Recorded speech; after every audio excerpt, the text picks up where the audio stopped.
XVI comenzaron a sustituirse las explicaciones filosóficas acerca de la materia por aquellas basadas en la experimentación. Surgió así la química contemporánea, que comprende la historia de los desarrollos de la química desde finales del siglo XVIII hasta el siglo XX. En este periodo se comprende la estructura del átomo, conformada por protones, electrones, neutrones y otras partículas subatómicas.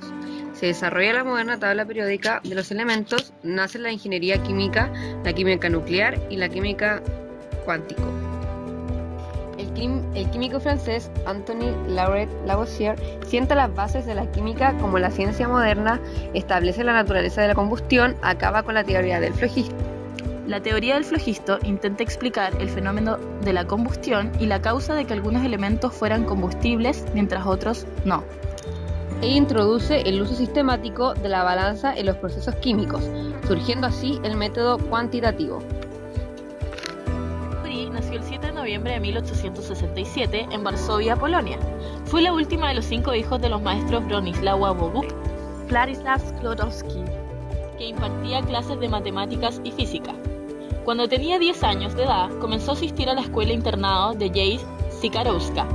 Después asistió a una escuela para las niñas en la que se graduó el 12 de junio de 1883, con medalla de oro. Sufrió un colapso posiblemente debido a una depresión y pasó un año en el campo con parientes de su padre y el año siguiente con su padre en Varsovia, donde dio clases particulares porque no fue posible inscribirla en una institución de educación superior por ser mujer. Junto a su hermano Bronisława ingresó a la clandestina a la Universidad de la Tallahassee, una institución de educación superior que sí admitía estudiantes femeninos. En 1891 partió hacia París, donde cambió su nombre por Marie. En 1891 se matriculó en el curso de ciencias de la Universidad Parisense de la Sorbona. Pasados 2 años, finalizó sus estudios de física con el número 1 de su promoción. Compartió su tiempo de estudio con el aprendizaje y la actuación en un teatro de aficionados. En 1894 conoció a Pierre Curie. En ese momento los dos trabajaban en el campo del magnetismo. Para Marie no fue una decisión fácil, ya que le molestaba que Pierre no fuese polaco, pues ella siempre había alimentado la idea patriótica de volver a Polonia para liberarla de opresión. El matrimonio tuvo 2 hijas, una de ellas también ganó un Nobel, Irene Goilock-Curie, y su marido Frederick. Recibieron el Premio Nobel de Química en 1935 por la obtención de nuevos elementos radioactivos. Marie Curie estaba interesada en los recientes descubrimientos de los nuevos tipos de radiación.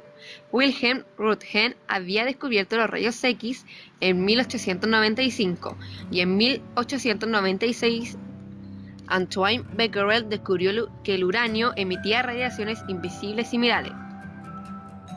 Por todo esto comenzó a estudiar las radiaciones del uranio y, utilizando las técnicas piezoeléctricas inventadas por Pierre, midió cuidadosamente las radiaciones en la pachblenda, un mineral que contiene uranio.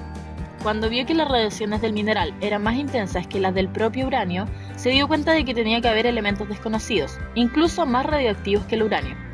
Marie Curie fue la primera en utilizar el término radioactivo para describir los elementos que emiten radiaciones cuando se descomponen sus núcleos. Su marido acabó su trabajo sobre el magnetismo para unirse a la investigación de su esposa, y en 1898 el matrimonio anunció el descubrimiento de 2 nuevos elementos, el polonio, Marie le dio ese nombre en honor a su país de nacimiento, y el radio. En 1903 le concedieron el Premio Nobel de Física por el descubrimiento de los elementos radioactivos, que compartieron con Becquerel. Sin embargo, para ellos, esta gloria es un desastre. Muy reservados los dos, devorados por la misma pasión por la investigación, sufren al verse apartados de ella y al ver su laboratorio asaltado por gente inoportuna, su modesto pabellón parisino invadido por los periodistas y los fotógrafos. Marie Curie se convirtió en la primera mujer que recibía este premio. Este mismo año le otorgaron un segundo Nobel, el de Química, por sus investigaciones sobre el radio y sus compuestos. Fue nombrada directora del Instituto de Radio de París en 1914 y se fundó el Instituto Curie. Marie Curie sufrió una anemia perniciosa causada por las largas exposiciones a la radiación. Tras quedar ciega, falleció el 4 de julio de 1934 en la clínica Saint-Séyemos, Francia. Fue enterrada junto a su marido en el cementerio de Seuch, pocos kilómetros al sur de...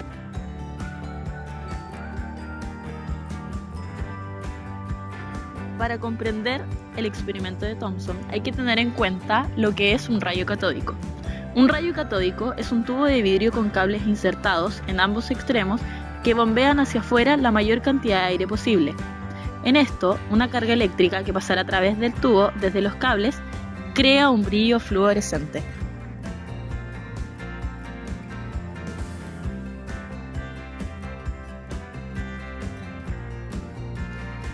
Mis aportes. Realicé una serie de experimentos en tubos de rayos catódicos que me condujeron al descubrimiento de los electrones. Utilicé el tubo de rayos catódicos en 3 diferentes experimentos.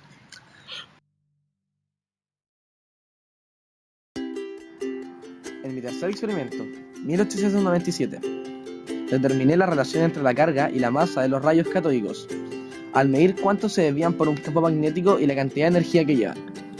Encontré que la relación carga-masa era más de 1 millar de veces superior a la de un ion hidrógeno, lo que sugiere que las partículas son muy livianas o muy cargadas. Mis conclusiones fueron muy audaces. Los rayos catódicos estaban hechos de partículas que llamé corpúsculos, y estos corpúsculos procedían de dentro de los átomos de los electrodos, lo que significa que los átomos son, de hecho, divisibles. Imaginé que el átomo se compone de estos corpúsculos en un mar lleno de carga positiva. A este modelo del átomo le llamé el modelo de budín de pasas. Otra de las hipótesis que presenté fueron que la materia es eléctricamente neutra, lo que hace pensar que además de electrones debe haber partículas con cargas positivas, y los electrones pueden extraerse de los átomos pero no de las cargas positivas.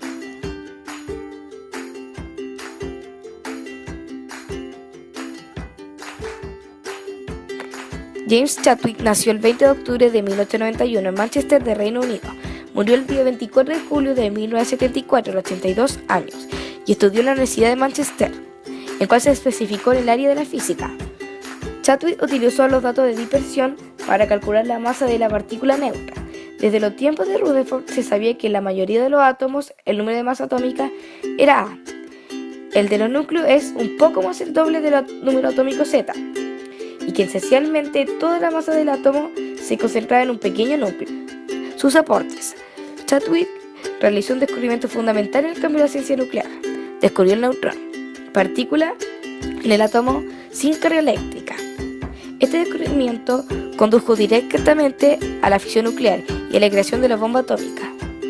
Recibió el Premio Nobel de la Física por el descubrimiento del neutrón. El descubrimiento de Chadwick ayudó a la eliminación de radiación alfa y a una mejora del modelo atómico de Rutherford. Su modelo atómico fue llamado budín de pasas y nueces.